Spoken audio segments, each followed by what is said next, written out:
The boardroom on the 50th floor of Harrington Tower gleamed with understated luxury. Morning sunlight streamed through floor-to-ceiling windows, illuminating Manhattan's skyline like a golden kingdom. At the head of the polished mahogany table sat Robert Harrington, his silver temples contrasting sharply with intense blue eyes that had stared down some of Wall Street's most formidable opponents. At 54, Robert commanded the room not with volume but with presence. His Tom Ford suit, tailored to his still athletic frame, whispered wealth rather than shouted it. The Rolex Platinum President on his wrist caught the light as he signed the final page of the acquisition agreement. $2 billion changing hands with the stroke of a Mont Blanc pen. "Gentlemen, I believe we have a deal." His voice carried the confidence of a man who had built an empire from the ground up. Harrington Technologies had started in a garage 30 years ago. Now it stood as one of the most valuable tech companies in America. The executives around the table erupted in congratulatory chatter. Robert nodded, his expression revealing nothing of the emptiness that had become his constant companion. Success had long ceased to fill the void. Catherine's death had left. 3 years without her, and the world still felt colorless. His phone vibrated in his pocket. Robert would typically ignore calls during meetings of this magnitude, but something, perhaps the same intuition that had guided his most profitable business decisions, compelled him to glance at the screen. Unknown number. "Excuse me, gentlemen, I need to take this." Robert stepped away from the table, walking toward the panoramic view of the city he owned significant portions of. "Mr. Harrington." His voice was clipped, professional. The female voice on the other end spoke softly, almost hesitantly. "Mr. Harrington, I think you should know about the ring." Robert froze. His free hand instinctively moved to the silver band on his right hand, the one with the intricate ivy pattern that he never removed. The last gift Catherine had given him. "Who is this?" Blood pounded in his ears. "The ivy pattern is unique, Mr. Harrington. My mother had one exactly like it." The world seemed to tilt on its axis. "That's impossible," Robert said, his voice barely audible even to himself. "No one could know about this ring. Catherine took the matching one with her when she died." The line went silent for a moment. "My name is Melissa Bennett. I work at Riverside Diner in Westport, Connecticut. If you want to know more, you know where to find me." The call ended, leaving Robert staring at his reflection in the glass. Behind him, the celebration continued, oblivious to the fact that his carefully constructed world had just begun to crack at its foundation. The private elevator ascended silently to the penthouse apartment, occupying the top 3 floors of the Sovereign on Upper East Side. At $25 million, it was among the most expensive residences in Manhattan, but to Robert, it had never felt like home. It was a showcase, a statement, a tax write-off, but never home. Robert loosened his tie as he stepped into the marble foyer. Museum-quality art adorned the walls, pieces worth millions that he barely noticed anymore. He poured himself 2 fingers of 30-year-old Macallan, the amber liquid catching the light from the floor-to-ceiling windows that offered a sweeping view of Central Park. He moved through the expansive living room toward the mantel, where a single photograph stood in a simple silver frame. Catherine smiled back at him, her green eyes sparkling with a secret amusement. The photograph captured her essence perfectly, beautiful, brilliant, and carrying a sadness behind her smile that few besides Robert ever noticed. 3 years today," he whispered, running his finger along the edge of the frame. "The anniversary of the yacht accident that took her from him. The Coast Guard had called it a tragic mishap, a sudden squall, a rogue wave. Catherine's body washed ashore 3 days later, the silver ivy ring still on her finger. Robert had insisted they bury her with it, or so everyone believed." Robert twisted the matching silver band on his own finger, a habit he'd developed when deep in thought or troubled. Catherine had given him the ring on their 20th anniversary, a match set with a curious ivy pattern that she'd insisted was symbolic of their intertwined lives. "There are some mistakes money can't fix, Catherine," he said to the empty room. "You were right." He drained the scotch, feeling the familiar burn. The mysterious call had unearthed something he'd spent years trying to bury. Someone knew about the rings. Someone connected to a diner in Connecticut of all places. Robert walked to his office, the most secure room in the apartment. A retinal scan unlocked the hidden wall safe behind a Rothko painting. Inside, nestled among important documents and priceless family heirlooms, sat a small velvet box. He hadn't opened it in 3 years. Until now. Inside lay an elegant silver ring with the distinctive ivy pattern identical to the one on his finger. Catherine's ring, recovered from her body before burial against her explicit final wishes that she be buried with it, a secret he had kept from everyone, even from himself most days. Robert closed his fist around the ring, the metal warming against his palm. Tomorrow he would drive to Connecticut. Robert's Bentley Continental GT looked absurdly out of place in the gravel parking lot of Riverside Diner.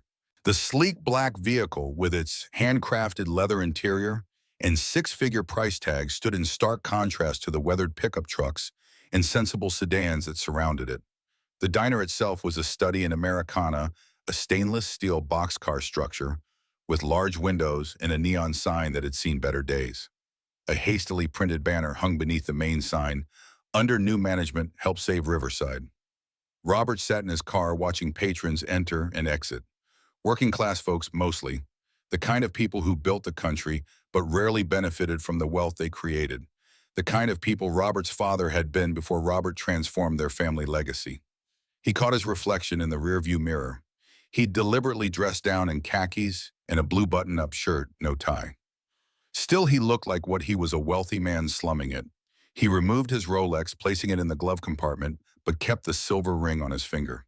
The bell above the door jingled as Robert entered. The interior was clean, but dated vinyl booths. Formica tables, the perpetual scent of coffee and bacon grease.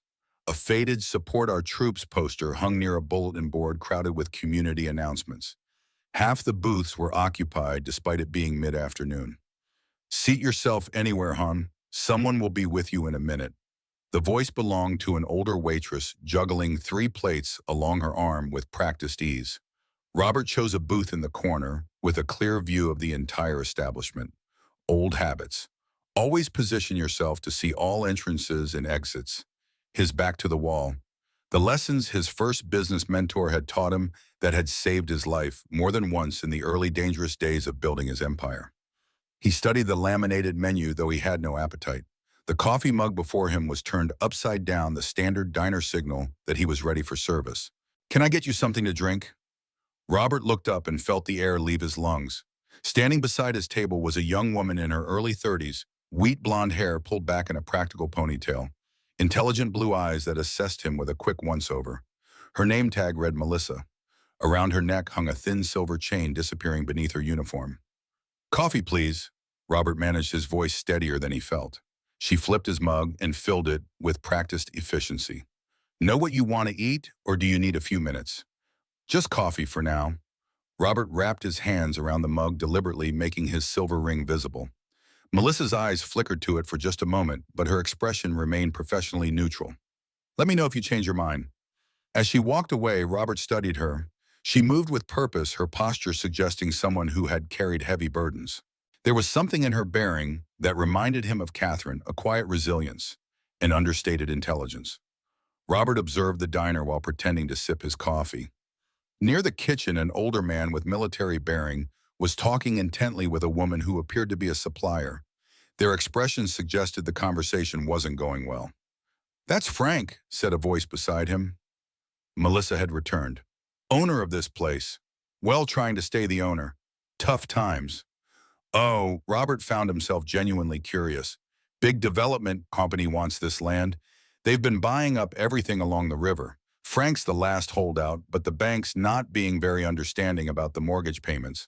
She refilled his coffee, though he'd barely touched it. "Sorry, not your problem. Can I get you anything else?" Robert shifted, causing light to catch his silver ring. This time, Melissa's reaction was unmistakable. Her entire body tensed, eyes widening slightly as she focused on the ivy pattern etched into the metal.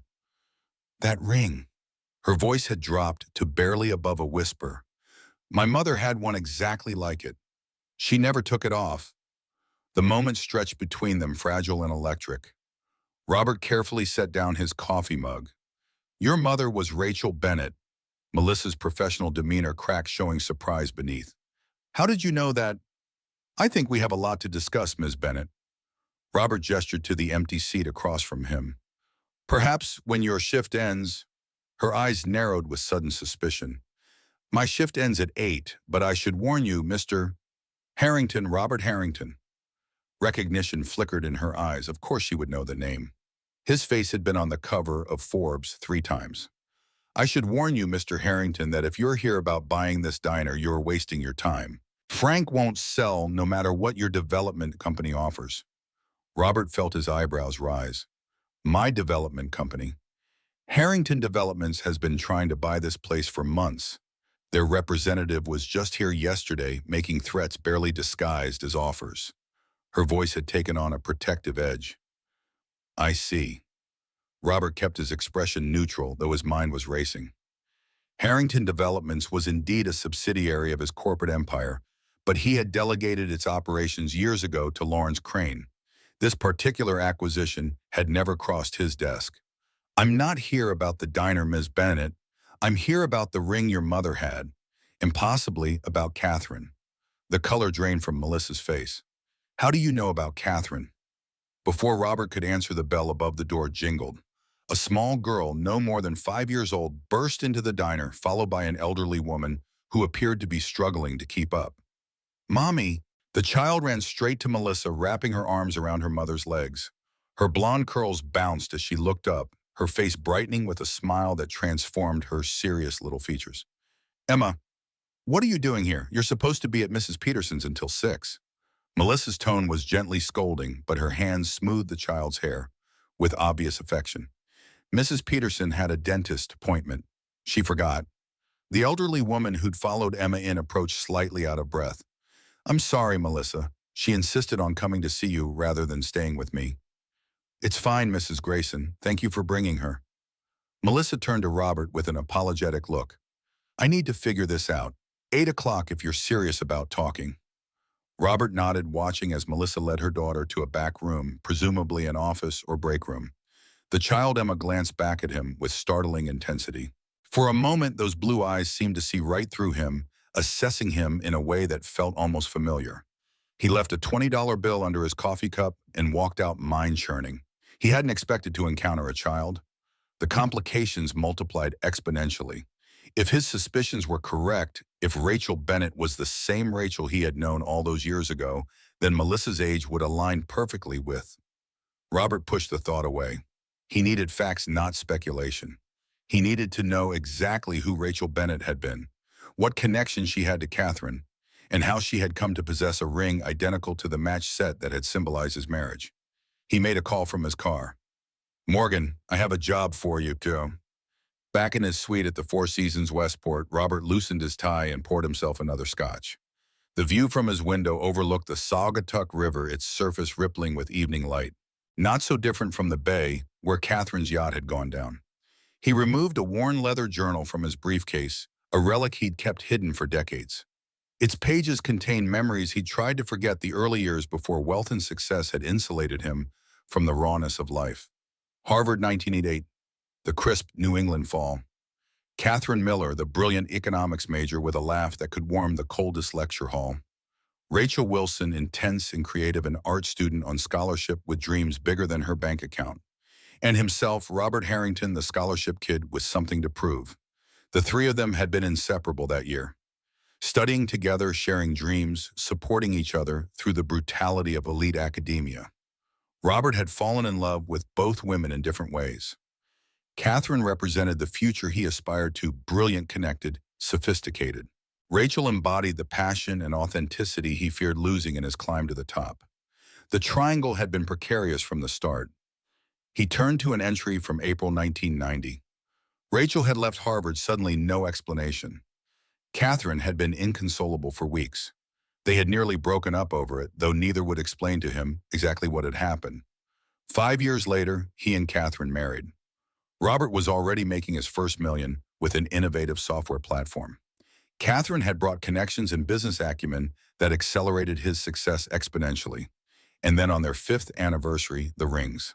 A match set with that distinctive ivy pattern that Catherine had designed herself. A symbol, she said, of how their lives had grown together unbreakable. She had never mentioned Rachel's name again. Until that last night on the yacht. Robert closed the journal, his mind troubled. He checked his watch, a vintage Patek Philippe that had been his first major indulgence. 6 o'clock, 2 hours until he would meet Melissa again. His phone rang. The caller ID showed Lawrence Crane, his COO who ran Harrington Developments. Larry, Robert answered, keeping his voice casual. What's so important? It couldn't wait until I'm back in the city. Sorry to disturb you, Robert, but there's been some unusual activity with our Westport Riverfront development project. The bank suddenly called in their note on the Riverside Diner property.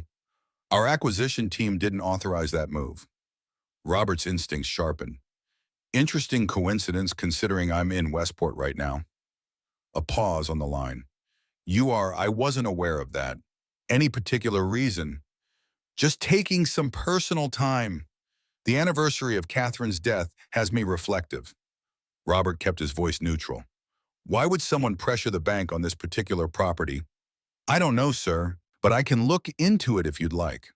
Do that, and Larry, no aggressive moves on that property until I've had a chance to review the entire development plan. Is that understood? Of course, sir. I'll have the complete file sent to you immediately. Robert ended the call, his suspicion growing. The timing was too perfect. First the mysterious call about the ring, then discovering his own company was pressuring the diner where Melissa worked. It couldn't be coincidence. The evening brought a gentle rain to Westport droplets gleaming in the glow of the diner's neon signs. Robert returned precisely at 8 this time, parking his Bentley farther from the entrance. The diner was nearly empty now, save for an elderly couple lingering over pie and coffee.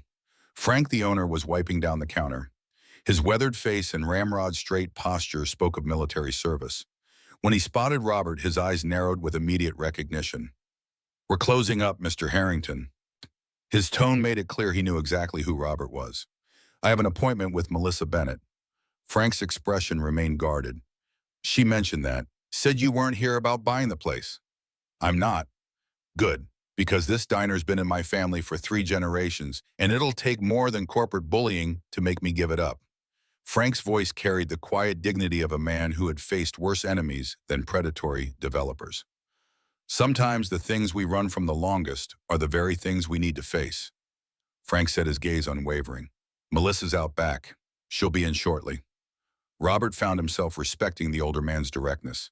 It was refreshing after decades of corporate doublespeak and political maneuvering. The bell above the door jingled as the elderly couple departed.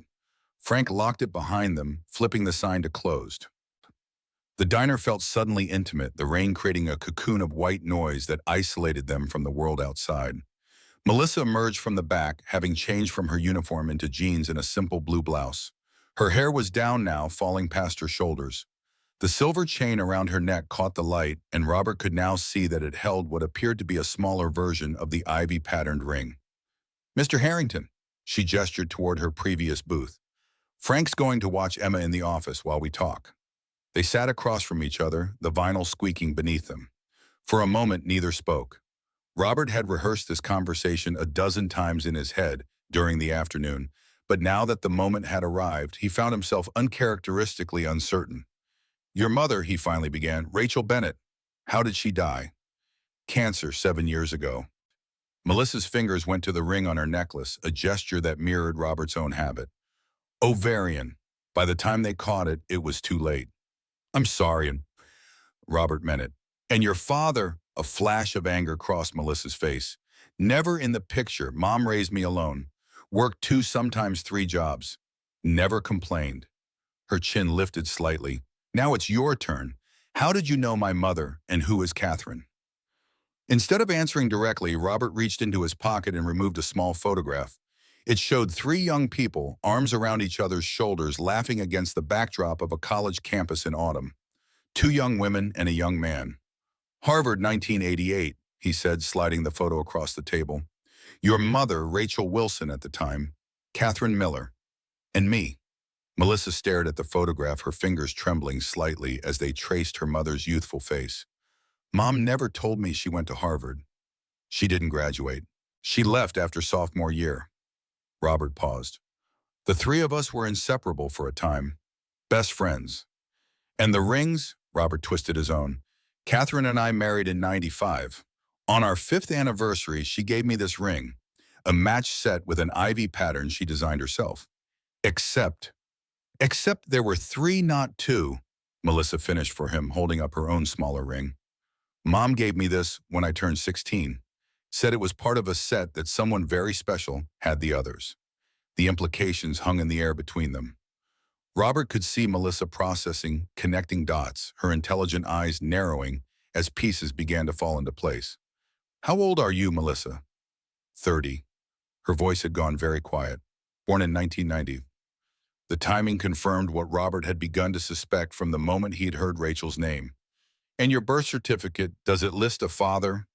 No, Mom always said he wasn't important, that we were better off without him. Melissa's posture had become defensive. Why are you here, Mr. Harrington? After all these years, why now? Robert took a deep breath. Because 3 years ago, my wife Catherine died in what was ruled a boating accident, and I've recently begun to believe it might not have been an accident at all. Melissa's expression shifted from defensive to shocked. What does that have to do with my mother?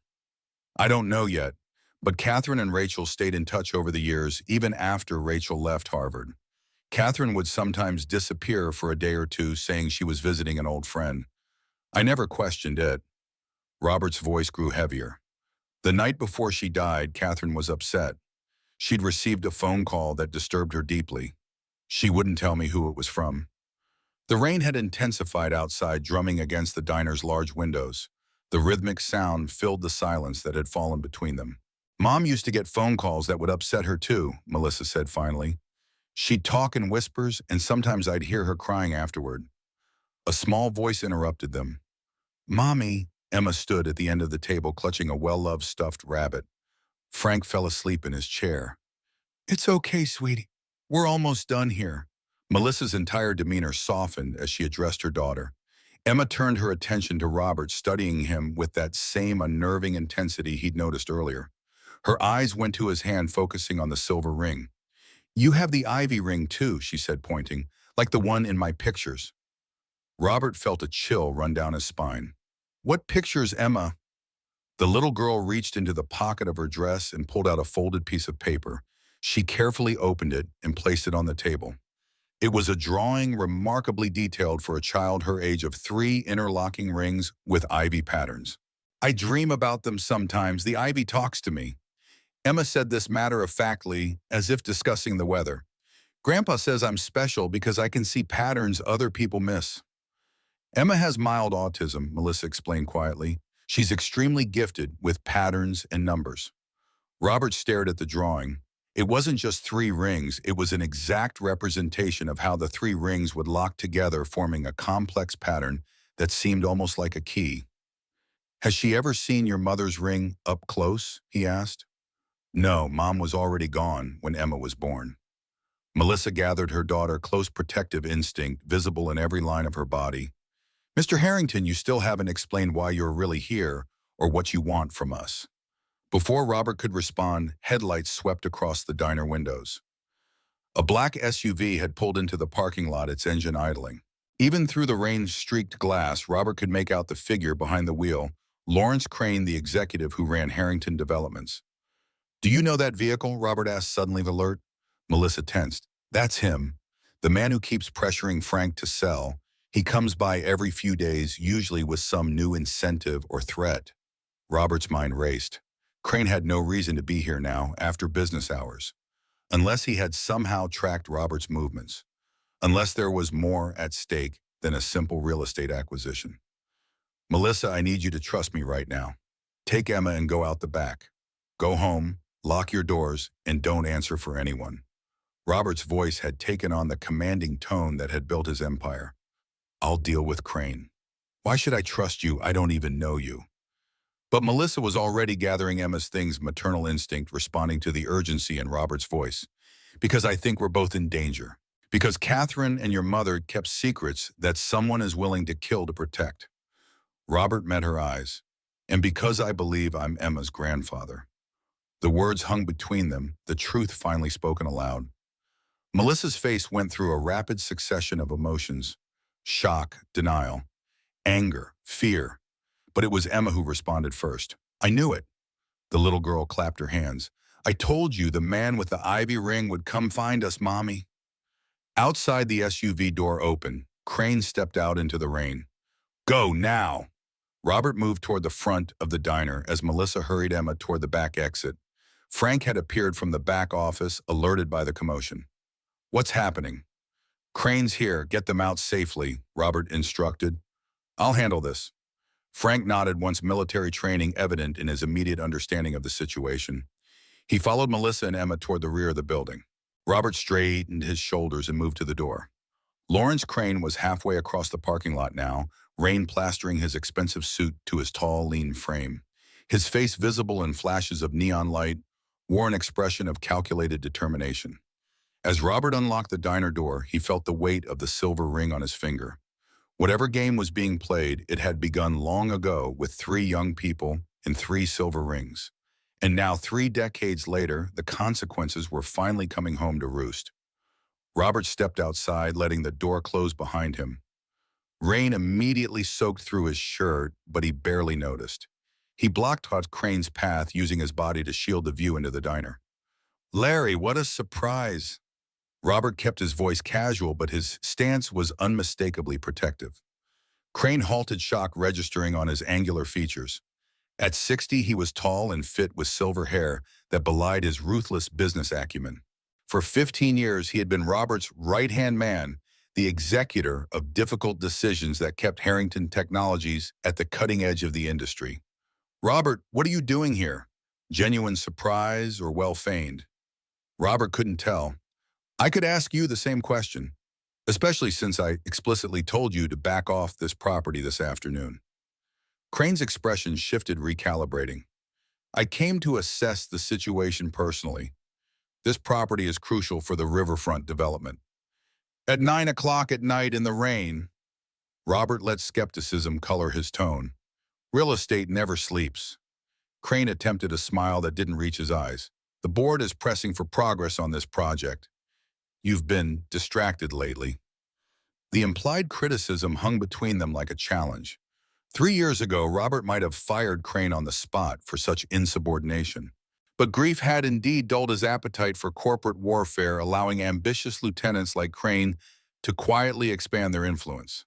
"The board reports to me, Larry, not the other way around." Robert stepped closer, using his slightly broader frame to full advantage. "Now, why are you really here?" Something flickered in Crane's eyes, calculation perhaps, or fear. His gaze dropped momentarily to Robert's hand, to the silver ring gleaming in the rain. "Interesting piece of jewelry," Crane said softly. "Custom made, I presume." The hairs on the back of Robert's neck stood up. How would Crane know or care about his ring unless— "Go home, Larry, and stay away from this diner and everyone connected to it. Consider that a direct order." Crane held his gaze for a long moment, then inclined his head in a gesture that might have been deference but felt like mockery. "As you wish." He turned to leave, then paused. "Oh, and Robert, the board meeting tomorrow morning, they're expecting a full update on your whereabouts and activities, just so you know." The threat was thinly veiled. Robert watched as Crane returned to his SUV and drove away, taillights disappearing into the rainy night. Only when the vehicle was completely out of sight did he turn back to the diner.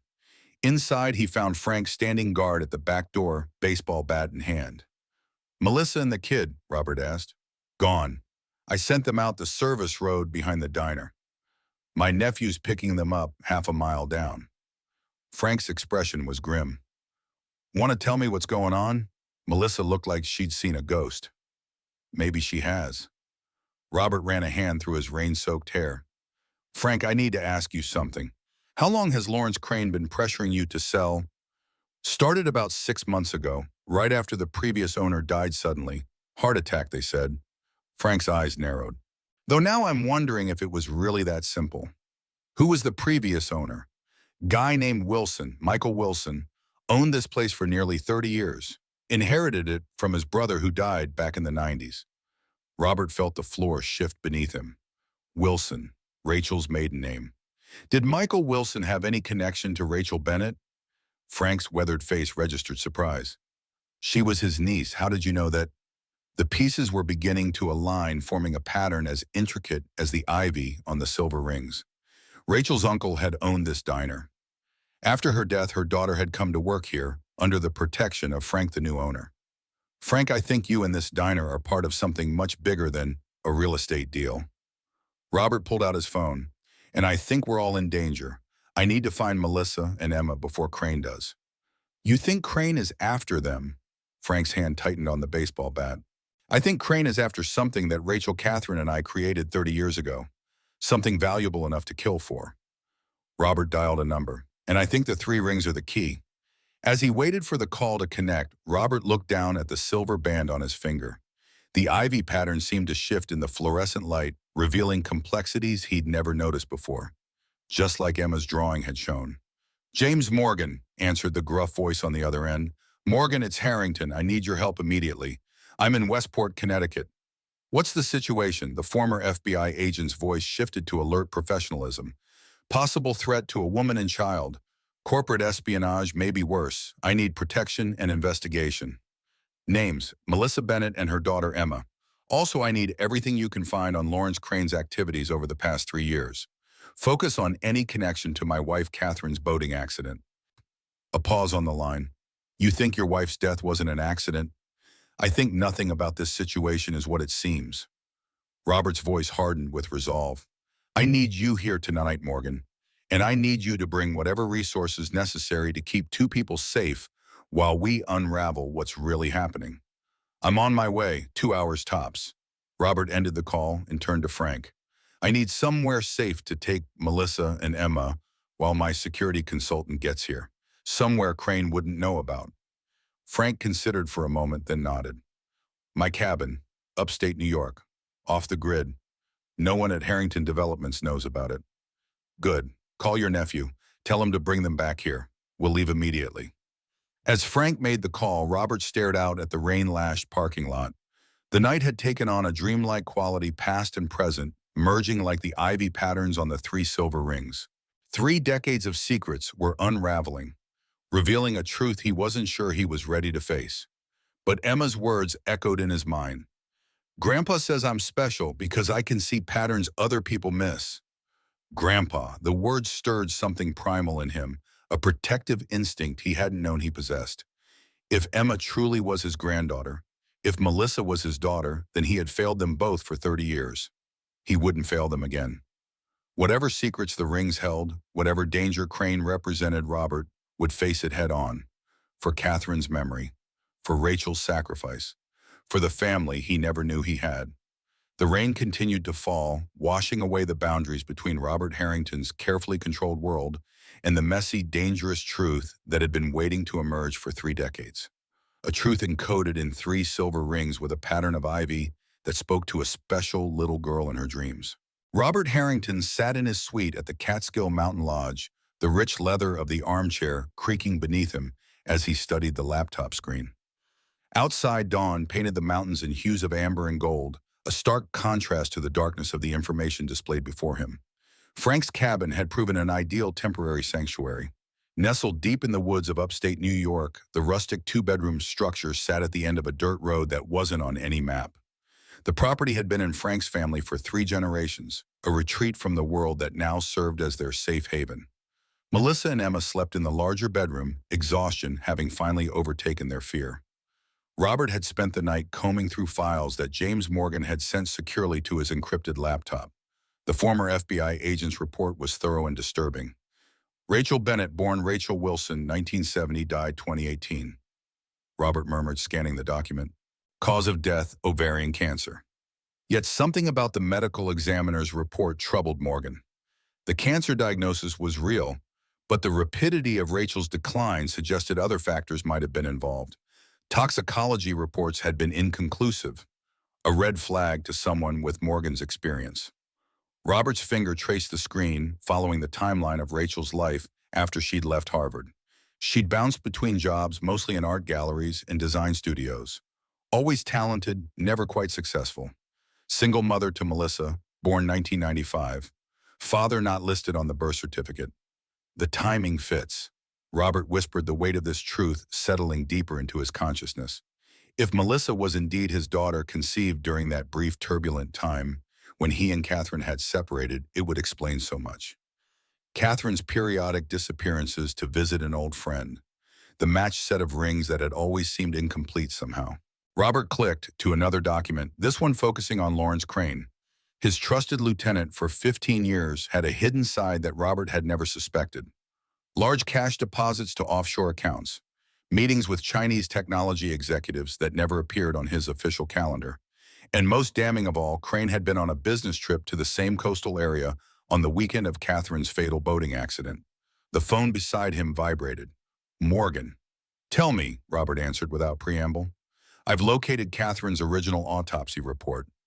Morgan's voice was grim, the one that wasn't released to the press. There were traces of a sedative in her system.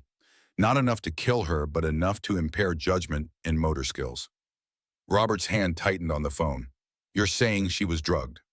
I'm saying it's highly suspicious that a woman known for her sailing expertise would make a fatal error in calm waters with a mild sedative in her system. And Crane's connection. Still piecing that together, but here's something interesting.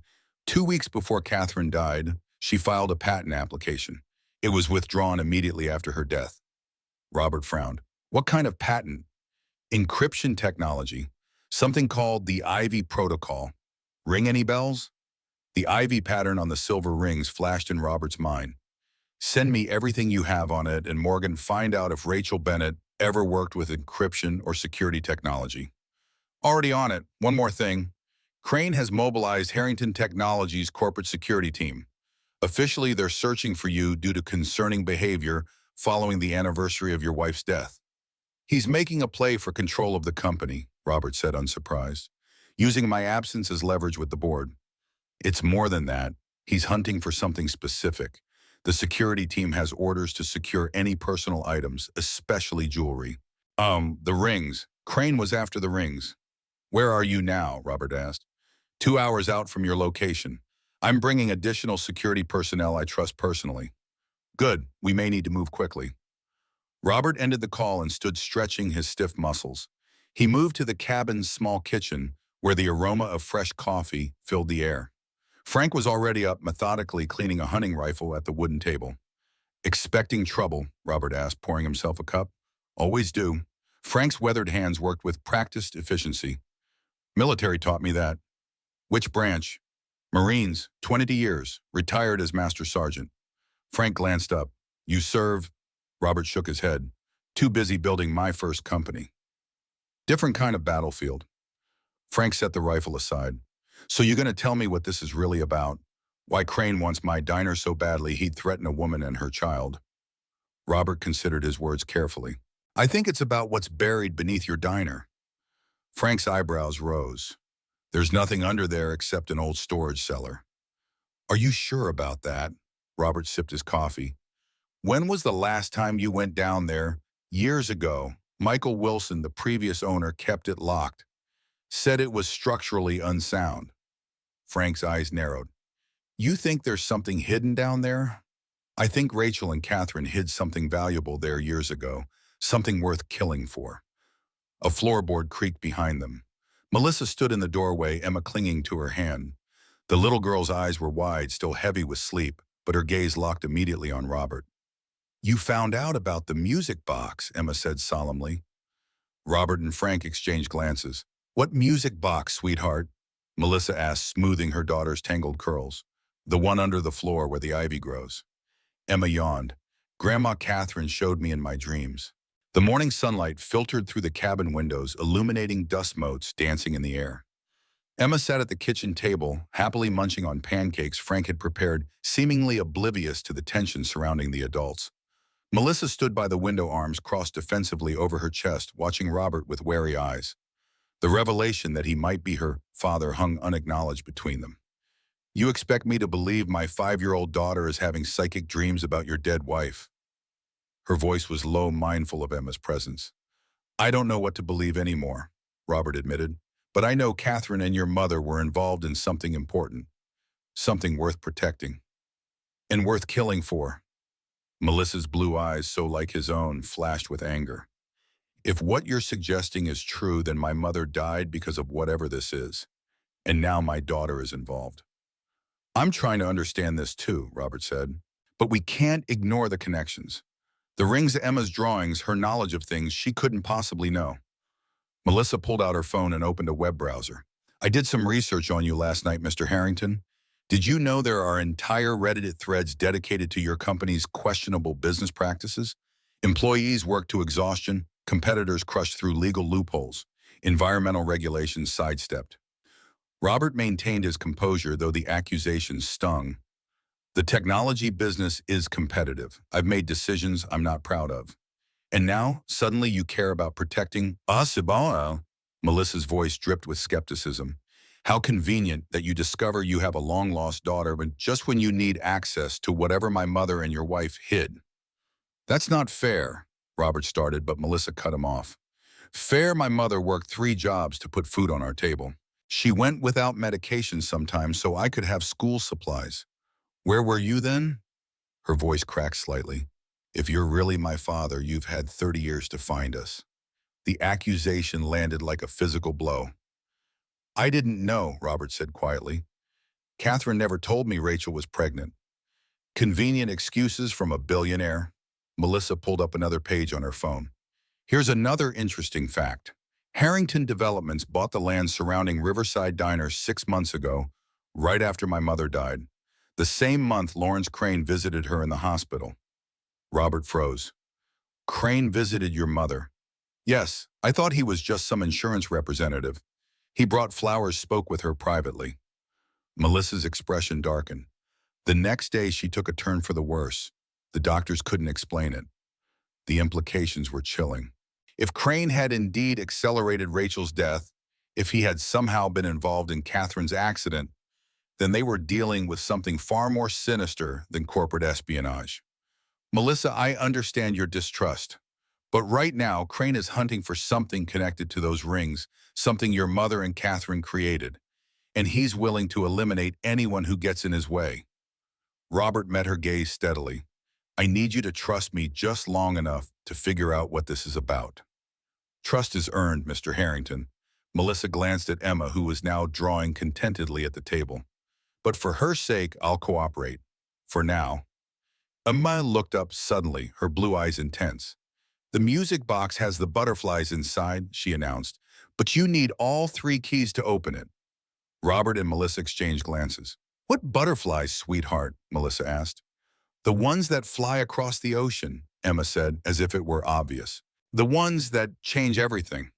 James Morgan arrived at the cabin shortly before noon, accompanied by 2 former military personnel who took up positions outside the property. The veteran investigator looked exhausted but alert, his silver hair rumpled from the long drive. We need to move, he said without preamble, setting a thick folder on the kitchen table. Crane has dispatched teams to Connecticut and is leveraging his connections at the state police to expand the search. What's he telling people? Robert asked. That you've had a mental break following the anniversary of your wife's death, that you've kidnapped a woman and child. Morgan's expression was grim. He's painting you as unstable, dangerous, setting the stage to take control of Harrington Technologies. Robert nodded unsurprised. Classic corporate takeover strategy. Discredit the founder, install new leadership, claim it's for the good of the company. It's more than that. Morgan opened the folder, revealing photographs of what appeared to be a yacht.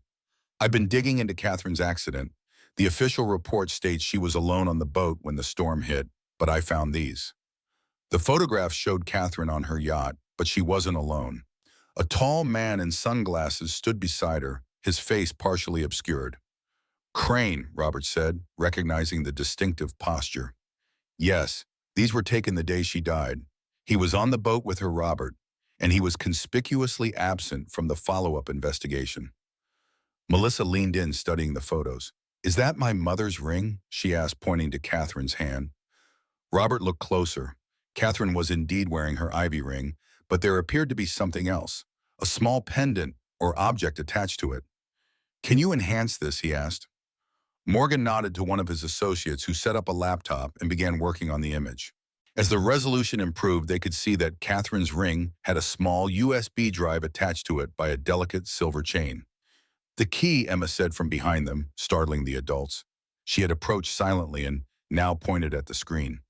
One of the 3 keys. Robert felt a chill run down his spine. The encryption key, he murmured. Catherine was wearing one of the encryption keys when she died. Morgan handed Robert another document, the patent application for the Ivy protocol. It describes a revolutionary encryption method using three physical keys, each containing part of the algorithm. All three are needed to access the protected data. And Catherine had one on her ring, Melissa said slowly. My mother must have had the second on hers. And the third, Frank asked, speaking for the first time since Morgan arrived. All eyes turned to Robert's silver ring. I don't have a USB drive attached to mine, he said, extending his hand to show them. Emma shook her head. Not on it, in it. Before Robert could respond, Morgan's phone buzzed. He checked it, his expression darkening. Surveillance footage from the diner's security camera, he said, turning the phone so they could see. From last night after we left. The grainy video showed three men in dark clothing entering Riverside Diner through a back window. They moved methodically through the space, eventually focusing on the floor behind the counter. With pry bars, they began removing floorboards. They're looking for the music box, Emma said matter-of-factly. Frank stood abruptly. I'm going back. That diner's been in my family for generations. It's too dangerous, Morgan warned. Crane's men will be watching it. Then we need to get there first, Robert said, his mind racing. If there's something hidden beneath those floorboards, we need to retrieve it before Crane does. And how do you propose we do that? Melissa asked. Walk in the front door while Crane's thugs are tearing up the place. Robert smiled grimly. No, we go in through the cellar. The entrance that's not on any blueprint. Frank looked at him in surprise. How do you know about that? I don't, but Emma does. Robert turned to the little girl. Don't you, Emma? Emma nodded solemnly. The secret door is behind the big maple tree. Grandma Catherine showed me. As Morgan and his team prepared for the return to Westport, Robert sat with Emma at a kitchen table. The little girl was drawing again, her small hands moving with surprising precision as she created an intricate diagram. Can you tell me about the music box, Emma? Robert asked gently. Emma didn't look up from her drawing. It's not really a music box, that's just what they called it. You mean Grandma Catherine and your grandmother Rachel? Emma nodded. And the sad man with the glasses. Robert exchanged glances with Melissa, who sat nearby, listening intently. Do you know his name, sweetheart? Melissa asked. Dr. Chen, Emma continued drawing. He helped make the butterflies. Robert felt his pulse quicken. Dr. Chen. The name was familiar from the early days of Harrington Technologies. Dr. Wei Chen had been a brilliant encryption specialist who had worked briefly for the company before returning to China under mysterious circumstances. He'd reportedly died in a car accident shortly after. Emma, these butterflies, are they real butterflies? Robert asked. Emma looked up, her blue eyes serious. They're code butterflies. They fly through walls and locks. Nothing can stop them. A quantum encryption breakthrough. Robert suddenly understood what Catherine and Rachel had been protecting. Years ahead of its time, a truly unhackable encryption method would be worth billions, potentially disruptive to national security infrastructure worldwide. The Ivy Protocol, Robert murmured. They created it together, Catherine with her mathematical genius, Rachel with her artistic pattern recognition, and Dr. Chen with his quantum computing expertise. But why hide it? Melissa asked. Why not patent it properly? Because some technologies are too dangerous for any single entity to control, Morgan answered, joining them, especially governments. Robert nodded slowly. Catherine always believed certain technologies should belong to everyone or no one. She must have discovered that Crane was planning to sell the protocol exclusively to the highest bidder. And my mother, Melissa's voice was tight with emotion. Where does she fit in this? Rachel was the artist, Robert said, memories flooding back. She had an extraordinary ability to recognize and create patterns, essential for advanced encryption. Emma held up her drawing. It showed three rings arranged in a specific configuration, forming what appeared to be a key shape. Around the edges were mathematical formulas that no 5-year-old should know. The butterflies are sleeping until all three keys wake them up, she said. Then they fly free for everyone. Robert understood now. Catherine and Rachel hadn't been hiding the encryption protocol to keep it secret. They were protecting it until it could be released to the public domain beyond the control of corporations or governments. And Crane had killed them to prevent exactly that. Morgan received another alert on his phone, this one causing him to curse under his breath. New development, he said, showing Robert a security camera image. This man has been asking questions about Melissa in town, claimed to be a relative. The photo showed a rugged man in his late 30s with close-cropped hair and cold eyes. He carried himself with the unmistakable bearing of someone with military or law enforcement training. Melissa gasped, "Daniel Harlow." Robert turned to her. "You know him?" "He dated my mother briefly when I was in high school. Bad news. Ex-military with anger issues. Mom broke it off, but he kept showing up for months afterward." Melissa's face had gone pale. "He was obsessed with her." "Crane must have recruited him," Morgan said. "His type is easy to find if you know where to look. Still desperate, willing to do anything for the right price." "He's dangerous," Melissa said, her arms instinctively going around Emma. "He used to talk about his special ops days, the things he'd done. Mom was terrified of him." Robert felt a protective rage building inside him. "Morgan, can your team handle him?" "We can try, but it complicates things. Harlow is likely just a hired gun, but he has skills that make him unpredictable." Emma tugged at Melissa's sleeve. "The angry man is looking for the butterfly box too, but he doesn't know about the secret door." Robert made a decision.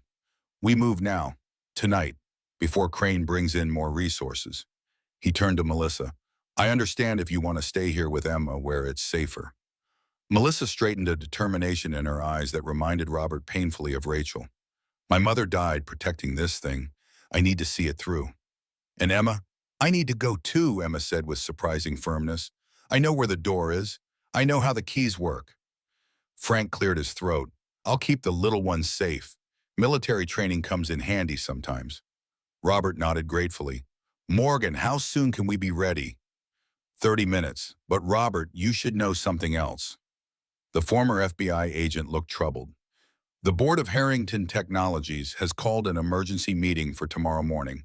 The agenda includes a vote on your removal as CEO." "Let them try," Robert said grimly. "By tomorrow, we'll either have the evidence we need to expose Crane, or none of this will matter anyway." Darkness had fallen by the time they approached Riverside Diner. Morgan's team had scouted the area, confirming that Crane's men were still inside, methodically tearing up floorboards in search of the hidden encryption key. The group moved silently through the woods behind the diner, guided by Emma's surprisingly confident directions. The little girl walked hand in hand with Frank, occasionally stopping to orient herself as if following an invisible map. "There," she whispered, pointing to a massive maple tree that stood perhaps 30 feet from the diner's back wall. "The door is underneath." Frank examined the area around the tree's base, finding nothing but dirt and roots. "You sure about this, kiddo?" Emma nodded emphatically and knelt down, brushing away fallen leaves to reveal what appeared to be an ordinary tree root. But when she pressed a particular spot, a subtle click sounded, and a section of ground beside the tree shifted slightly. "Hidden entrance to the storm cellar," Frank murmured appreciatively. "Clever." With Morgan's help, they carefully lifted the camouflage trapdoor, revealing a set of stone steps descending into darkness. The air that wafted up was cool and damp, smelling of earth and age. "I'll go first," Morgan said, drawing his weapon and switching on a small tactical flashlight. The narrow tunnel extended perhaps 20 yards, gradually sloping downward before opening into a larger space beneath the diner. Ancient brick walls supported the structure above, with thick wooden beams spanning the ceiling. The flashlight beam revealed crates of supplies, old restaurant equipment, and decades of accumulated storage. "Over there," Emma whispered, pointing to the far corner, under the wooden floor. Robert followed her gaze, noticing a section of flooring that appeared newer than the rest. Above them, they could hear the muffled sounds of Crane's men continuing their search. "They're getting closer to this section," Morgan warned. "We need to move quickly."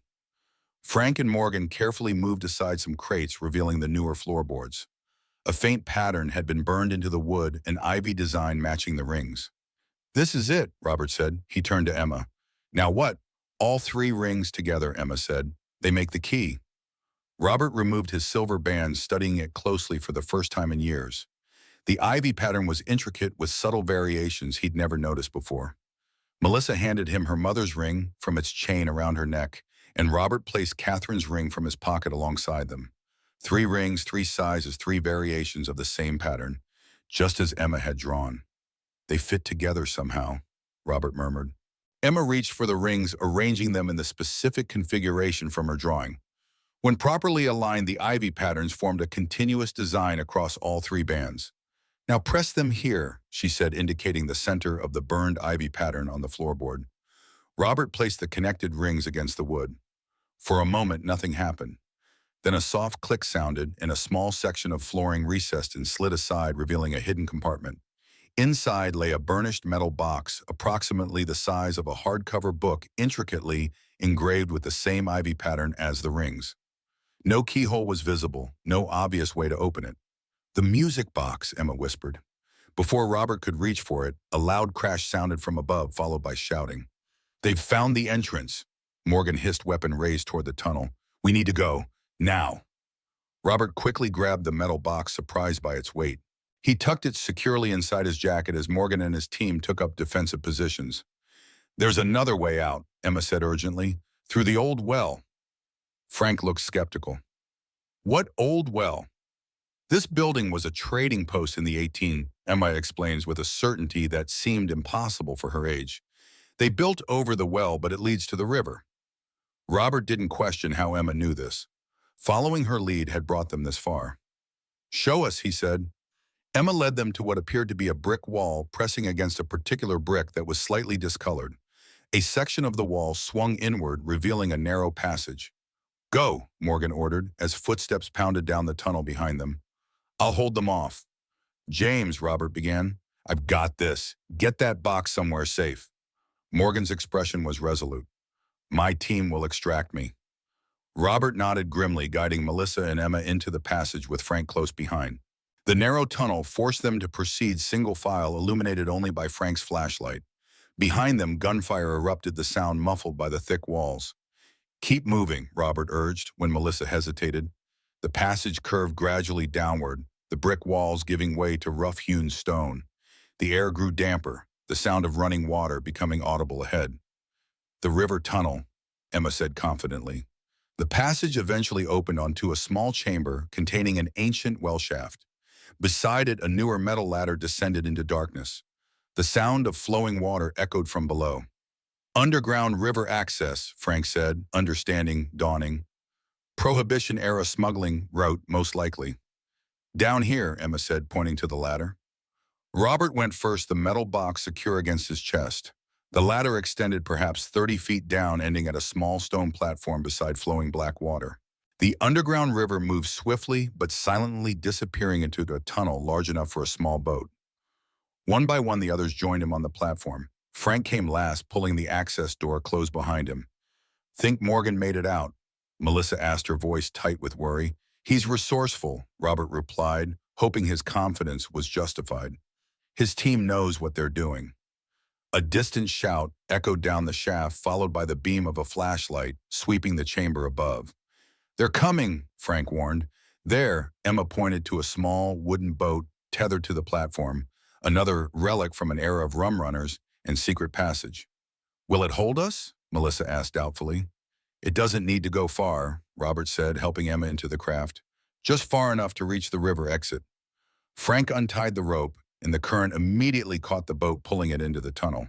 The darkness swallowed them completely, broken only by the beam of Frank's flashlight. The ceiling lowered as they progressed, forcing them to duck their heads. "How far does this go?" Melissa asked, her voice barely above a whisper. "About 200 yards, Emma replied, with that same impossible certainty. "It comes out by the old boathouse." The underground journey seemed to stretch endlessly, the boat occasionally scraping against the stone walls as the current carried them forward. Behind them, shouts and splashes suggested their pursuers had reached the platform and were attempting to follow. Finally, the tunnel began to lighten ahead, moonlight reflecting off the water. The boat emerged into the open river, the dilapidated remains of a boathouse visible on the nearby shore. "Head for the trees," Robert directed as Frank guided the boat toward land. They had barely reached the shore when flashlight beams appeared at the tunnel exit behind them. A shout went up, followed by the crack of a gunshot. The bullet splintered wood near Melissa's head. "Run!" Frank ordered, pulling a small handgun from his ankle holster. "I'll cover you." Robert grabbed Emma, lifting the child into his arms as they sprinted for the tree line. Melissa close behind. The metal box pressed painfully against his ribs, a tangible reminder of what they were fighting for. More gunshots rang out, followed by the measured return fire from Frank's weapon. They reached the protective darkness of the trees just as a black SUV roared into the boathouse, clearing headlights sweeping the area. "This way!" Robert gasped, leading them deeper into the woods. Behind them, the gunfire intensified, then abruptly ceased. Whether Frank had escaped or been captured, there was no way to know. They pushed on through the forest, guided by starlight and desperation, the weight of 3 decades of secrets contained in the metal box that might hold the key to everything or become their death warrant. Bump. Dawn broke over the dense New England forest, pale light filtering through autumn leaves. Robert, Melissa, and Emma had found temporary refuge in a small hunting blind after their harrowing escape through the underground river tunnel. They had traveled through the night, evading the search teams that combed the woods with flashlights and dogs. The metal box, the so-called music box, rested heavily in Robert's backpack, its secrets still locked within. Emma slept fitfully against her mother's shoulder, exhaustion finally overwhelming the child's remarkable endurance. Melissa stroked her daughter's hair absently, her gaze fixed on the silver ring that now hung alongside her mother's on the chain around her neck. Robert had insisted she take Catherine's ring for safekeeping. "3 keys," she murmured, touching the rings. "One for each of us." Robert nodded, wincing as he dabbed at the dried blood on his temple, where a branch had struck him during their escape. His once expensive clothes were torn and mud-stained, a stark contrast to the corporate titan who had signed a $2 billion deal just days ago. "Catherine designed it that way deliberately," Hisagenti said. "The encryption protocol could only be accessed if all 3 key holders agreed. A safeguard against exactly what Crane is trying to do." "How did you and Frank get separated at the river?" Melissa asked the question that had been bothering her since they'd continued their escape alone.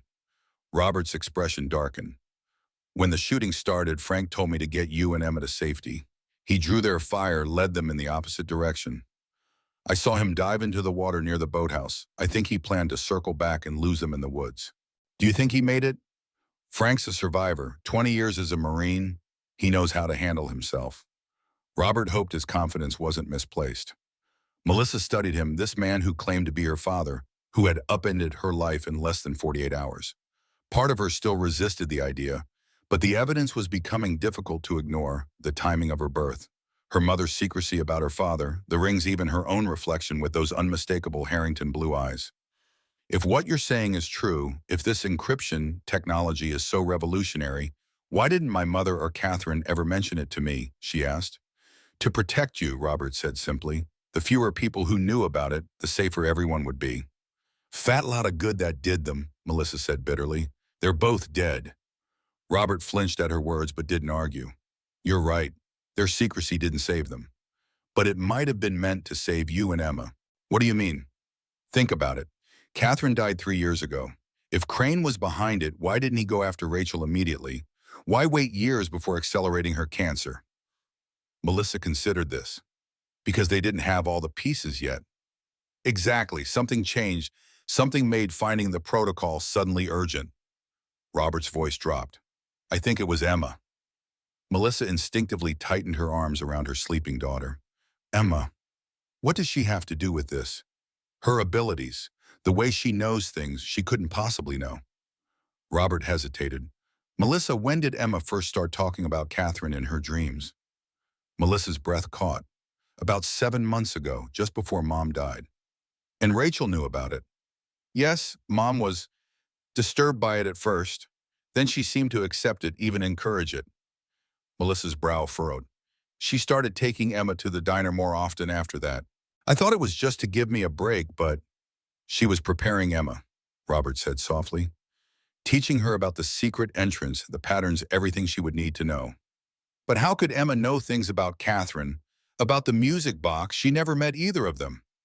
Robert shook his head. "I don't know yet, but Catherine was deeply interested in quantum physics. She had theories about consciousness and quantum entanglement that most physicists dismissed as fringe science. What if she was right? What if there's a connection through the quantum material in these rings that somehow Emma is sensitive to?" As if hearing her name, Emma stirred and opened her eyes. Those remarkable blue eyes, so like Robert's own, focused with uncanny clarity for a child just waking. "The angry men are coming," she announced calmly. "We need to open the box now." Robert and Melissa exchanged alarmed glances. "How do you know that, sweetie?" Melissa asked. "I can hear their radios." Emma sat up, fully awake now. They're using the dogs to track us. The first team is about 20 minutes away. Robert moved to the blind small window, peering out at the forest. Nothing visible yet, but Emma's warnings had proven accurate too many times to dismiss. He wondered briefly how Morgan would find them if Crane's men were having such difficulty, but pushed the thought aside for now. They needed to focus on the immediate problem. "We need to move," he said, gathering their meager supplies. "But first, Emma's right. We need to open the box." Melissa pulled the chain from her neck, removing the 2 rings. Robert added his own, and together they examined the burnished metal container with its intricate ivy pattern. "There's no keyhole," Melissa observed, running her fingers along the seams. "Not a conventional one." Robert turned to Emma. "How do the rings open it, sweetheart?" Emma took the 3 rings, arranging them in the specific configuration she'd drawn earlier. The ivy patterns aligned, forming a continuous design. "Like this," she said, placing the connected rings against a circular depression in the box's lid that Melissa hadn't noticed before. For a moment, nothing happened. Then a soft click sounded, and the lid released, opening to reveal a velvet-lined interior. Nestled within was a small device about the size of a smartphone, its casing made of the same burnished metal as the box, engraved with the now familiar ivy pattern. "The quantum butterfly," Emma said reverently. Robert carefully lifted the device. There was a small display screen, currently dark, and what appeared to be a fingerprint sensor. "All 3, Emma instructed, "together." Understanding, Robert placed his thumb on the sensor. Melissa added hers, overlapping slightly, and then guided Emma's smaller thumb to join them. The display flickered to life, showing the image of a butterfly with wings that seemed to shift and change as they watched mathematical formulas flowing across them like liquid.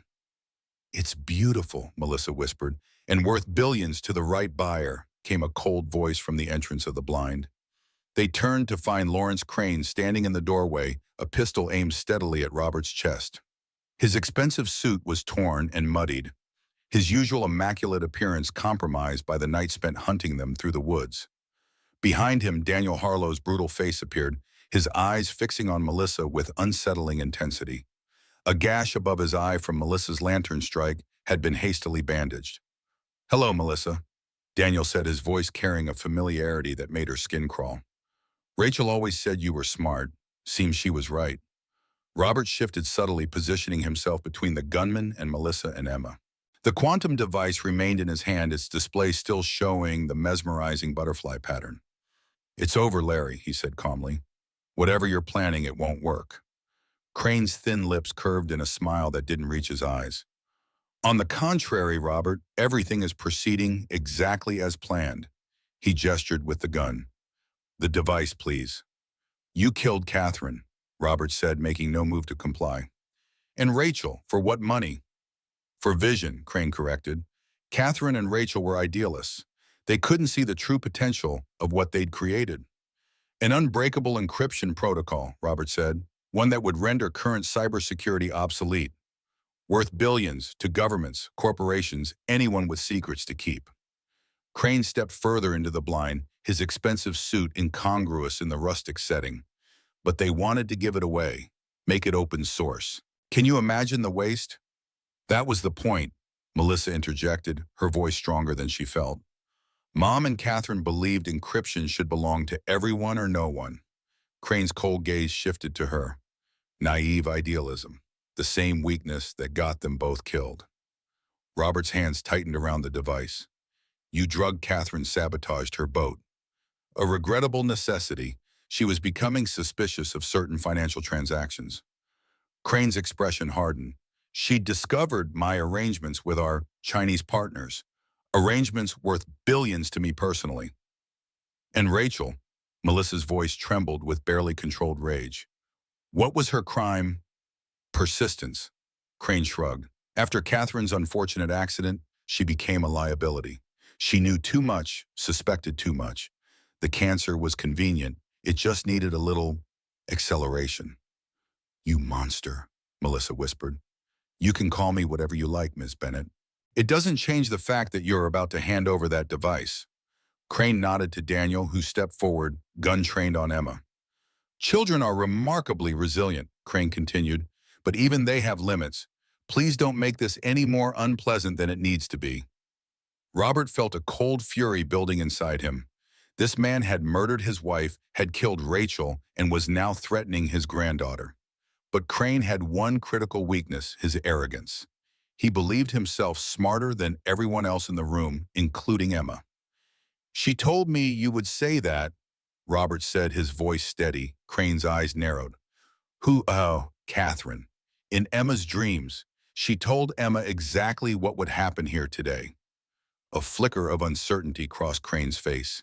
He glanced at Emma, who stared back at him with those unnervingly perceptive blue eyes.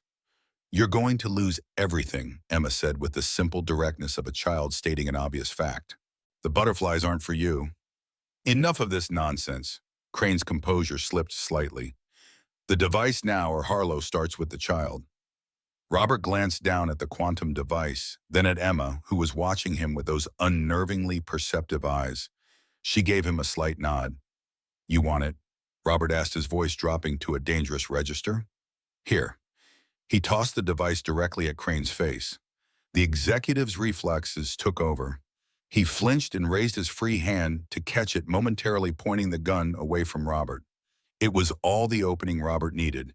He lunged forward, driving his shoulder into Crane's midsection with the force of decades of pent-up rage. They crashed to the ground, the gun discharging with a deafening report in the confined space. Daniel Harlow moved to intervene, but Melissa was ready. Grabbing a heavy lantern from the blind shelf, she swung it with all her might at Daniel's head. The impact sent him staggering, but he maintained his grip on the gun, swinging it toward Melissa. "Mom!" Emma cried, darting forward. Melissa pulled Emma behind her, backing toward the wall, as Daniel recovered blood now flowing freely from the reopened wound above his eye. "You're just like your mother," he snarled. "Too stupid to know when to give up." Outside the blind, the sound of approaching vehicles broke through the forest. Quiet, heavy engines, the crunch of tires on gravel. Robert and Crane grappled on the floor, each fighting for control of the gun.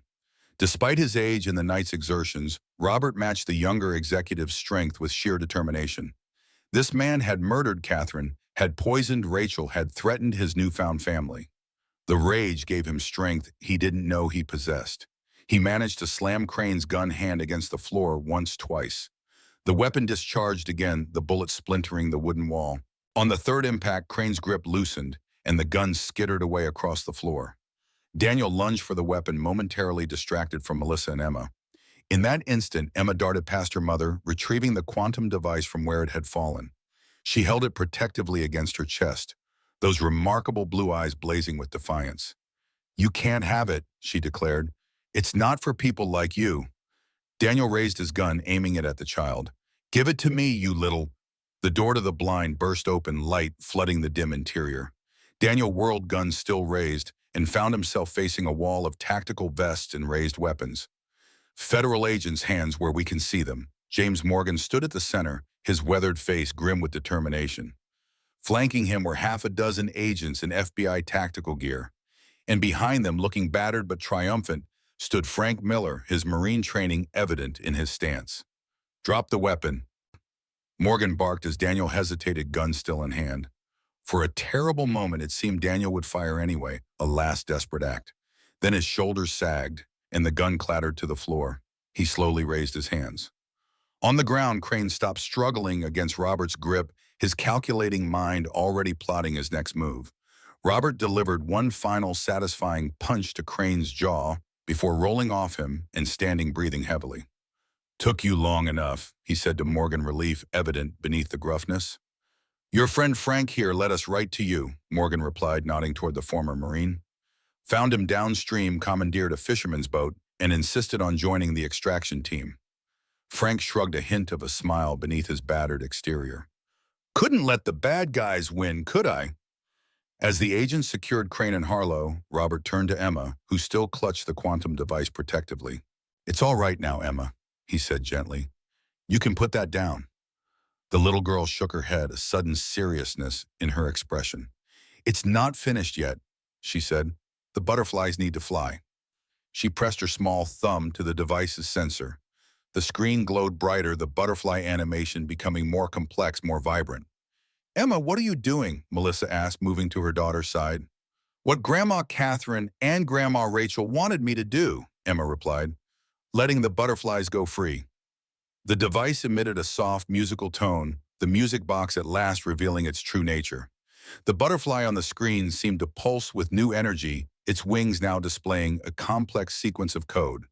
"It's transmitting," Morgan said, checking a handheld device that had begun to beep insistently. "Some kind of signal. I've never seen anything like it."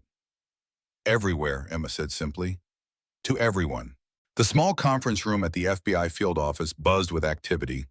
Agents moved efficiently between computer stations monitoring the unprecedented situation unfolding across global information networks. Robert sat with Melissa and Emma watching as the senior cybersecurity analyst explained what was happening. "It's unlike anything we've ever seen," the analyst said, her eyes wide with professional excitement. "The quantum encryption protocol is simultaneously securing and releasing itself across every major server network in the world." "In English, please," Frank requested from his position near the door. The old Marine had refused medical attention for his injuries until he was certain Melissa and Emma were safe. "It's basically vaccinating the internet," the analyst clarified, "installing itself as an open-source security protocol that anyone can use but no one can monopolize. The algorithm is self-propagating, self-defending, and apparently impossible to remove or contain." "The butterfly," Emma said, nodding as if this were exactly what she expected. Robert studied the screens showing the protocol spread across global networks. Financial systems, government databases, social media platforms, all were being touched by the quantum butterfly. Catherine and Rachel planned this from the beginning, he realized. The device was never meant to be kept secret. It was designed to release the protocol to everyone simultaneously. "But why wait?" Melissa asked. "Why hide it for years?" "The technology wasn't ready yet," Robert surmised. Quantum computing needed to reach a certain threshold before the butterfly could successfully propagate. Morgan approached, his expression grave. "Robert, the director, wants to see you, alone." Robert squeezed Melissa's hand reassuringly before following Morgan to another conference room. Inside, a tall, distinguished man in a crisp suit waited, flanked by several serious-looking officials. "Director Carson," Morgan introduced them. "This is Robert Harrington." Carson nodded, his expression unreadable. "Mr. Harrington, quite the situation you have helped create." "I had nothing to do with creating the quantum butterfly," Robert replied evenly. "That was my late wife and her colleagues' work." "Perhaps, but you facilitated its release, and that release has created complications." Carson gestured to the screens displaying global cybersecurity alerts. "Every intelligence agency on the planet is currently having what can only be described as a collective nervous breakdown. The protocol makes their systems more secure," Robert pointed out. "It also makes everyone else's systems equally secure," Carson countered. "Do you understand what that means? Intelligence gathering as we know it could collapse. Government surveillance, corporate data mining, all of it fundamentally altered." "Some might call that progress," Robert said quietly. Carson's expression softened slightly. "I might even agree with you personally, but professionally I'm dealing with pressure from the White House, the Pentagon, and every three-letter agency you can imagine. What does that mean for me, for my daughter and granddaughter?" "That's the question, isn't it?" Carson began to pace. "Lawrence Crane will face charges for the murders of Catherine Harrington and Rachel Bennett. We have his confession on record thanks to Morgan's foresight in wiring you. Daniel Harlow is equally implicated. But there are powerful people who want someone to blame for the quantum butterfly release. Someone visible, someone public." Carson stopped pacing and faced Robert directly. "Your name is on the short list." Robert understood immediately. "You want a scapegoat." "I want to protect that little girl and her mother," Carson corrected. "Because if it's not you taking the fall, the attention will inevitably turn to them." The implications were clear. Robert could sacrifice himself to protect Melissa and Emma. His wealth, his company, his freedom, all would be lost, but they would remain safe. "What exactly are you proposing, Director?" "A formal separation from Harrington Technologies, full cooperation with ongoing investigations. Your expertise in helping us understand and adapt to this new encryption landscape." Carson leaned forward. "In exchange, we ensure that your family remains free from prosecution or harassment." Robert considered the offer. Just days ago, the thought of losing Harrington Technologies would have been unthinkable. But now faced with the reality of a daughter and granddaughter he never knew he had, the choice was surprisingly simple. I'll need certain guarantees, Robert said finally. Financial provisions for Melissa and Emma. Their connection to the quantum butterfly kept completely confidential. Agreed. Carson nodded. We'll begin arrangements immediately. When Robert returned to the main conference room, Melissa could read the decision in his face.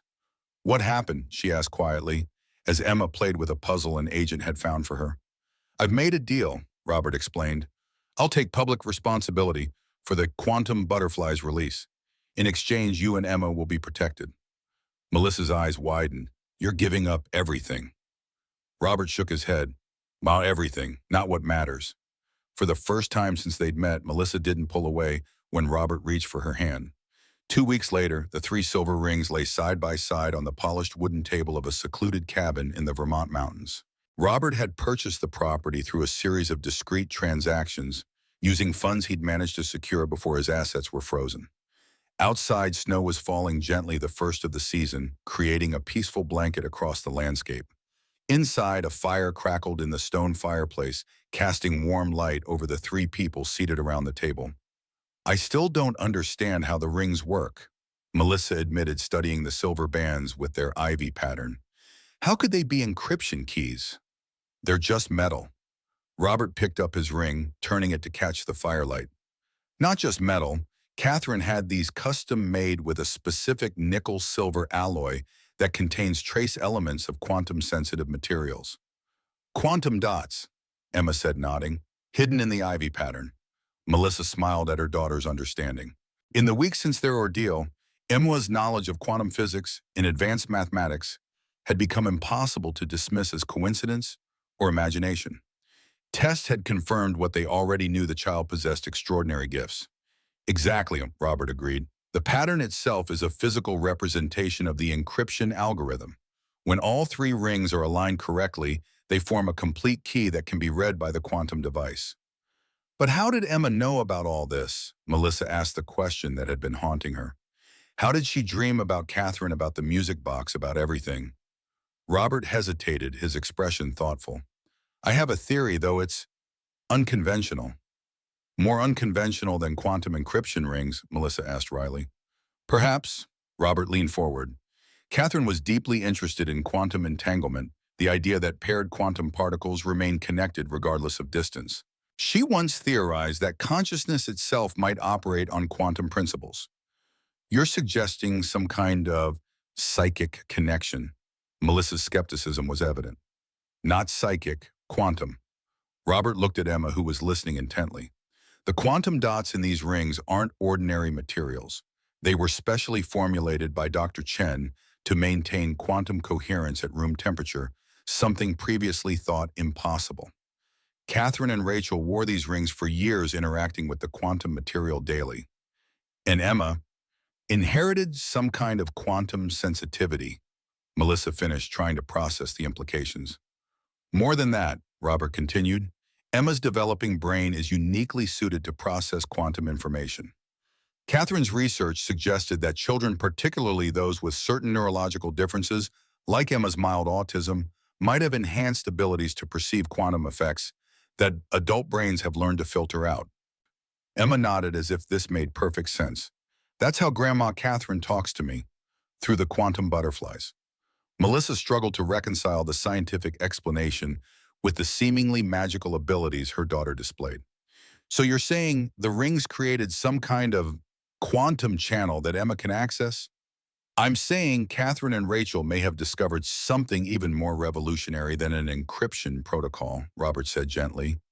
They may have found evidence that consciousness itself has quantum properties that can transcend ordinary boundaries of space and time. Melissa exchanged glances with Robert, both adults still struggling to fully comprehend Emma's connection to a woman she had never physically met. Whatever the explanation, Robert said gently, Emma's abilities helped us reveal the truth and fulfill Catherine and Rachel's vision. The quantum butterfly protocol is now protecting privacy and information security for billions of people worldwide. At the cost of your company and fortune, Melissa pointed out. Robert shrugged.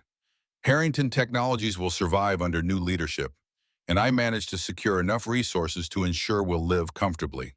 He glanced around the well-appointed cabin. Not quite a Manhattan penthouse, but there are compensations. The main compensation sat across from him, his daughter and granddaughter family. He never knew he had until Catherine and Rachel's final gift had brought them together. There's something else I've been wondering, Melissa said, her fingers brushing the rings. If these were so important, why did Mom give me one of them when I was 16? Wasn't that risky? She must have trusted you implicitly, Robert said, and perhaps she wanted to ensure the rings were separated as a precaution. Or she knew what would happen, Emma suggested. She knew you would need it someday to find each other. The simplicity of the child's observations silenced both adults. After a moment, Robert cleared his throat, emotion making his voice rougher than usual. I've been meaning to show you something, he said, reaching into his pocket. He withdrew a folded document and handed it to Melissa. She opened it, her eyes widening as she read. This is a DNA test, confirming what we already suspected. I am your biological father. Robert's expression was solemn. I know it doesn't change the past, the years I wasn't there for you, but I hoped it might help us build a future. Melissa stared at the document, emotions warring on her face. All those years struggling, working multiple jobs, watching Mom sacrifice everything for me. You were off building an empire. I didn't know, Robert said softly. If I had, would it really have made a difference? Melissa asked, her voice tight with years of accumulated pain. A brilliant CEO with his brilliant wife. Would you really have welcomed Rachel's child into your perfect life?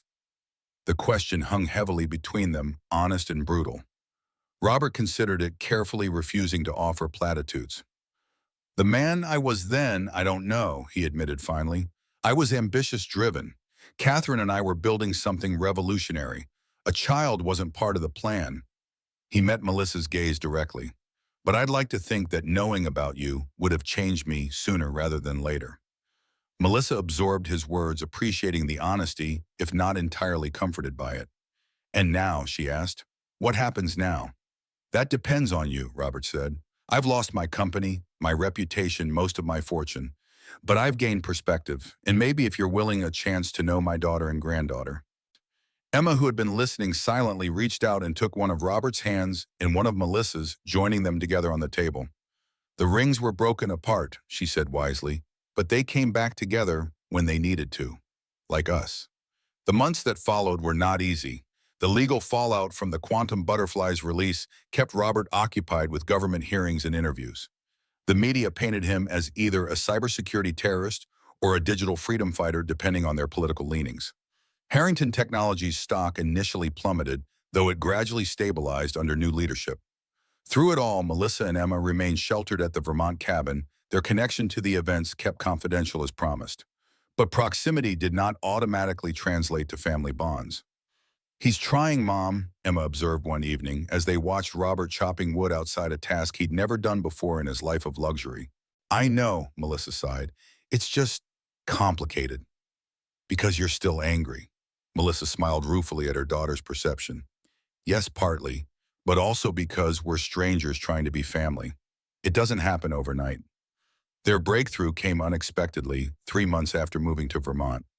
Robert received a call from Morgan Crane had escaped federal custody during a transfer, reportedly with help from his Chinese connections. The threat level was assessed as minimal given Crane's exposure and the international manhunt, but Robert wasn't taking chances. We should move, he told Melissa, somewhere less isolated with better security.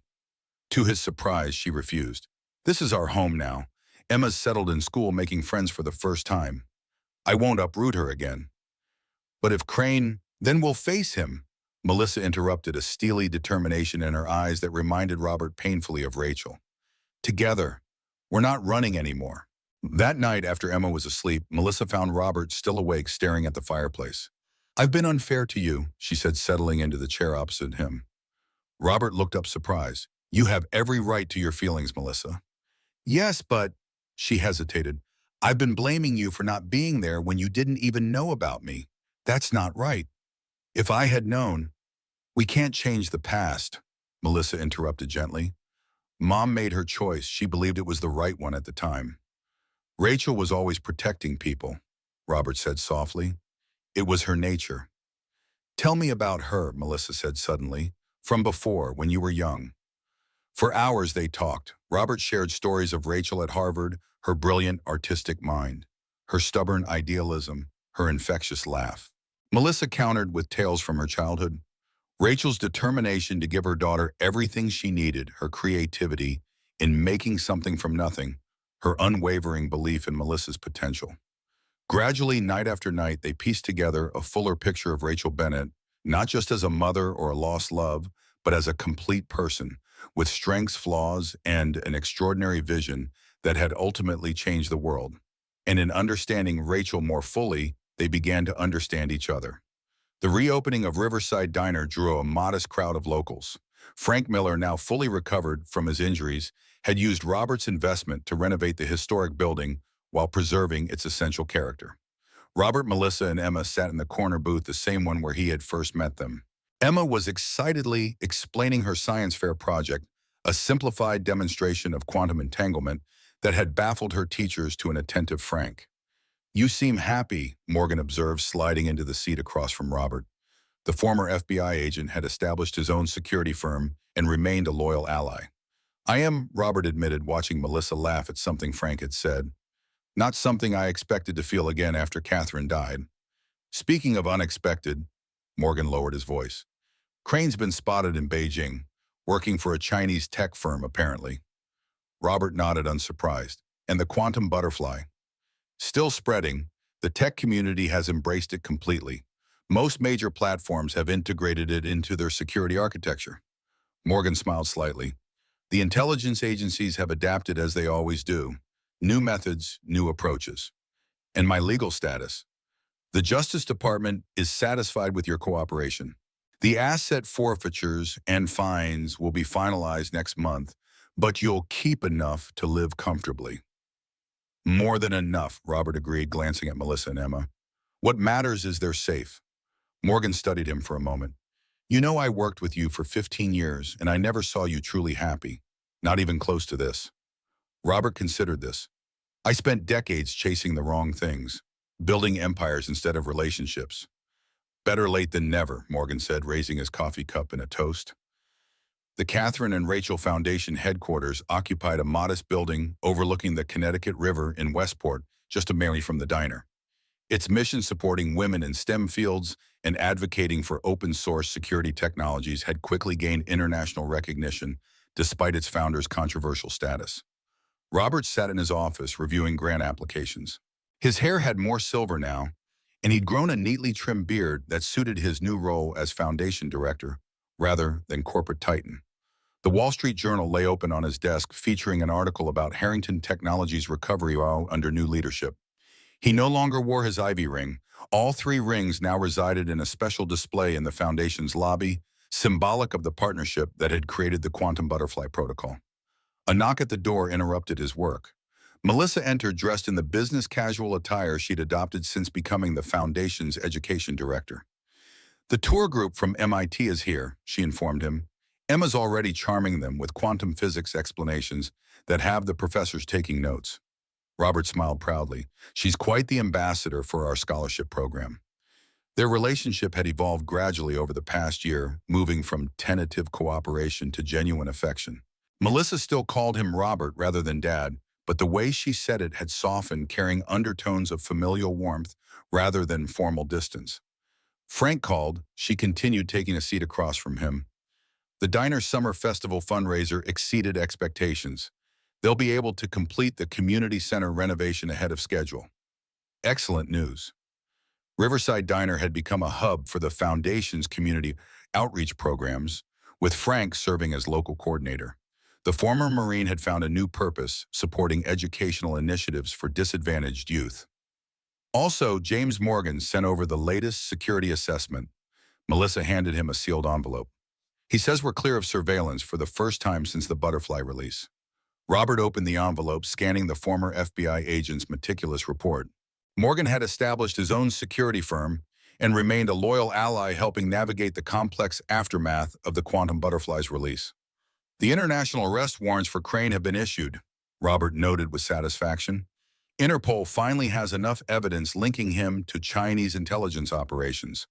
Crane had escaped federal custody 6 months earlier during a prisoner transfer, a sophisticated operation that suggested high-level assistance.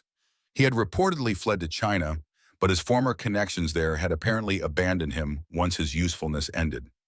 Recent intelligence suggested he was trying to sell what little he knew about the quantum butterfly to smaller players with diminishing returns. Daniel Harlow wasn't so lucky, Melissa observed. 20 years without parole for his role in Mom's death. Justice had come slowly but decisively for those responsible. The evidence Morgan had accumulated, combined with Crane's recorded confession, had been damning. "Are you ready for tomorrow?" Robert asked, changing the subject to something brighter. Melissa smiled, a genuine expression that transformed her features. "Emma's been packed for days. She's convinced the butterflies at the Costa Rican research station are somehow related to her quantum ones." The planned trip, their first real family vacation, represented more than just a break from work. It symbolized their transition from reluctant allies thrown together by crisis to a family choosing to build memories together. "She might be right," Robert said thoughtfully. Catherine always believed patterns in nature reflected deeper mathematical truths. "Speaking of patterns," Melissa hesitated, then continued, "Emma's been drawing something new, something about the next generation of the protocol." Robert raised an eyebrow. "The quantum butterfly 2.0. Something like that. She says Catherine is still helping her understand it."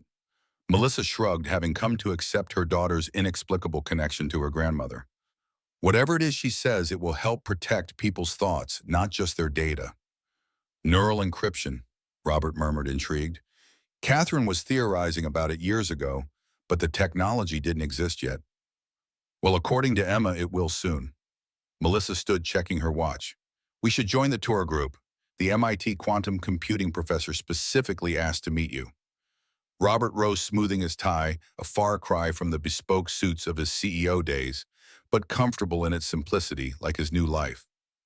"Melissa," he said suddenly as she reached for the door, "I never properly thanked you." She turned, puzzled. "For what?" "For giving me a second chance. For letting me be part of your lives." Melissa's expression softened. "Mom always said people deserve the opportunity to become their better selves." She smiled slightly. "I think she'd be proud of all of us."